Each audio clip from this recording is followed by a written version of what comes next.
Assalamualaikum warahmatullahi wabarakatuh. Bismillah, alhamdulillah, wassalatu wassalamu ala rasulillah Sayyidina Muhammad ibn Abdillah wa ala alihi wa sahbihi wa mawalah amma ba'du. Puja dan syukur kita panjatkan kehadrat Allah Subhanahu wa Ta'ala. Salawat dan salam semoga dilimpahkan kepada baginda Nabi besar Muhammad Sallallahu Alaihi Wasallam. Saya ingatkan sebelum Anda melangkahkan kaki ke tempat aktivitas rutin Anda sekalian, sebaiknya langkah-langkah Anda terlebih dahulu dibekali dengan ilmu agama agar langkah-langkah kita diberkahkan oleh Allah Subhanahu wa Ta'ala. Jangan khawatir, jangan merasa sayang Anda mengorbankan kuota untuk menyimak tausiah keagamaan. Mungkin itu salah satu harta yang Anda korbankan untuk mendengarkan tausiah dari YouTube, dari channel Rahmatul Ummah. Rupanya itulah yang akan bisa menolong. Lain halnya ketika kuota kita digunakan untuk melihat berbagai hiburan yang mengundang birahi, itu termasuk harta yang mubadzir. Na'udzubillah, summa na'udzubillahi min dzalik. Tausiah kali ini akan membahas apakah batal seorang pria bersentuhan kulit dengan seorang laki-laki yang telah berganti alat kelamin menjadi alat kelamin perempuan. Dan sebaliknya, apakah seorang perempuan bersentuhan kulit dengan perempuan yang sudah diganti alat kelaminnya dengan alat laki-laki, apakah itu batal wudunya? Maka di sini ada jawaban daripada hal tersebut dari kitab Bajuri halaman ke-69 juz yang pertama. Ma hukmu lamsir rajuli al-mubaddali alatahu bi alatil mar'ah. Apakah hukum bersentuhannya laki-laki yang telah berganti alat kelamin dengan alat kelamin perempuan? Maka hal ini dijawab oleh ulama fikih, di antaranya palayan kudu lamsul mubaddali bi alatil mar'ati lirrajuli wala lamsul mubadalah bi alatir rajuli lil mar'ah. Bagi kita agar tidak bingung, ada seorang laki-laki mempunyai wudhu, lalu tiba-tiba datang temannya.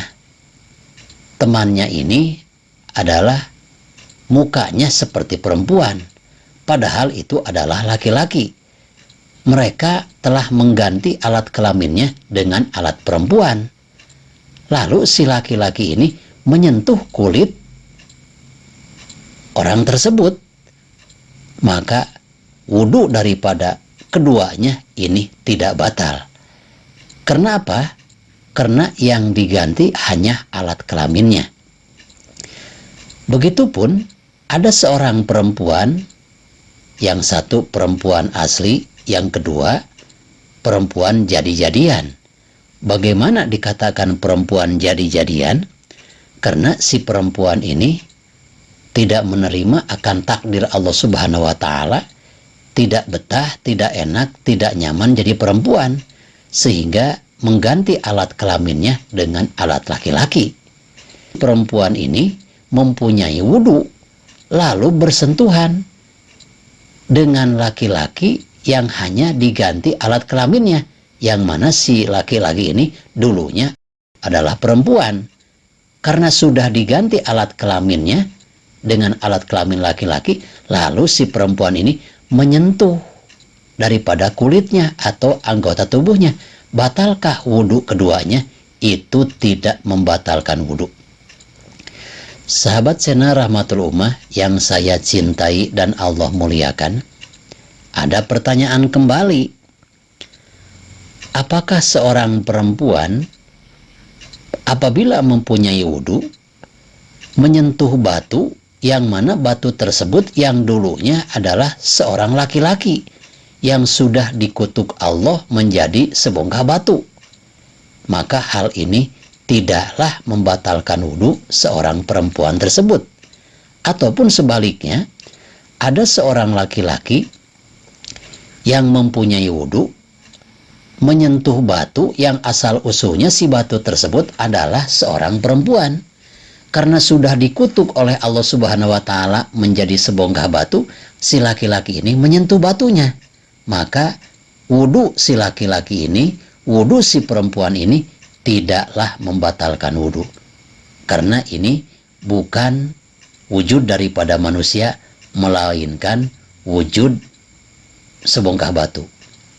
Sahabat Sena Rahmatullah yang saya cintai dan Allah muliakan, dalam mazhab Imam Syafi'i radhiyallahu ta'ala anhu, ada beberapa persyaratan, kurang lebihnya ini ada 3 persyaratan, bisa batal wudhu seseorang bersentuhan kulit dengan yang lain apabila memenuhi 3 persyaratan.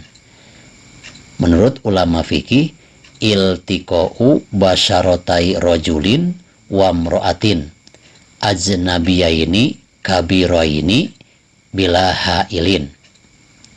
Yang pertama, bisa batal bersentuhan kulit laki-laki dan perempuan. Kalau laki-laki dengan laki-laki tidak batal, perempuan dengan perempuan juga tidak batal. Karena istilah fuqaha basyarotai rojulin wa mro'atin. Kabiro ini dewasa keduanya. Ukuran dewasa itu apabila sudah berusia 15 tahun dalam mazhab Imam Syafi'i. Juga kadang-kadang ada seorang perempuan yang umurnya belum usia 15 tahun tapi sudah haid, maka bersentuhan kulitnya pun walaupun baru 9 tahun, laki-lakinya berusia 15 tahun, itu batal wudhu keduanya. Karena si perempuannya usia haid 9 tahun. Lalu yang kedua, ajnabiyah ini tidak ada hubungan darah ataupun bukan mahram. Kalau mahram, ibu dengan anak tidak batal wudhu, bapak dan anak perempuannya tidak batal wudhu karena haram dinikahi.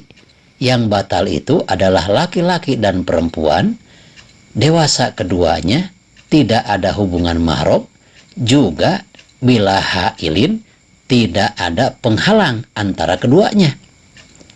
Apabila kulit tersebut bersentuhan dengan kulit lain, walaupun dewasa dua-duanya, ternyata terhalang oleh sehelai kain yang sangat tipis.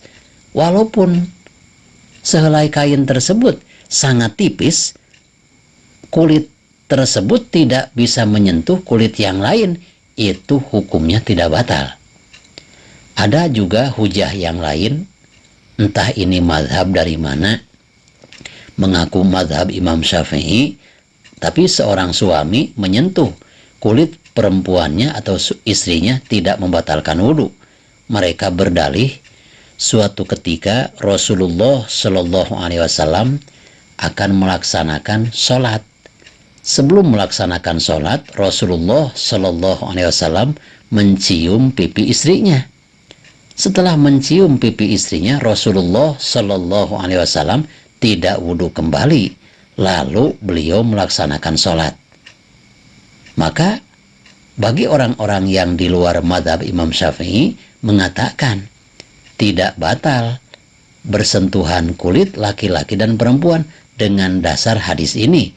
Tapi kalau kita kaji lebih dalam, mengapa Rasulullah SAW telah mencium pipi istrinya tidak wudhu kembali, melainkan langsung melaksanakan sholat 5 waktu? Kita pikirkan dalam-dalam, mungkinkah bagi istri seorang nabi untuk melepaskan kerudungnya? Kan tidak mungkin. Istri nabi itu tidak lepas kerudung, tidak lepas cadar. Sehingga pantas saja ketika Rasulullah SAW mencium pipi salah seorang istrinya, yang dicium itu, bibir Nabi itu tidak menyentuh langsung pipi istrinya sendiri, melainkan terhalang dengan cadarnya, terhalang dengan kerudungnya. Itulah pemahaman mazhab Imam Syafi'i, sehingga bisa disimpulkan bertemunya, bersentuhannya dua kulit yang beda jenis kelamin, laki-laki dan perempuan, dewasa keduanya, tidak ada hubungan mahram dan tidak ada penghalang, itu membatalkan wudhu. Sahabat channel Rahmatul Ummah yang saya cintai dan Allah muliakan, mudah-mudahan segala apa yang telah saya sampaikan besar manfaatnya, khususnya bagi saya dan umumnya bagi kita sekalian. Hadanallahu wa iyyakum wal afu minkum. Wassalamualaikum warahmatullahi wabarakatuh.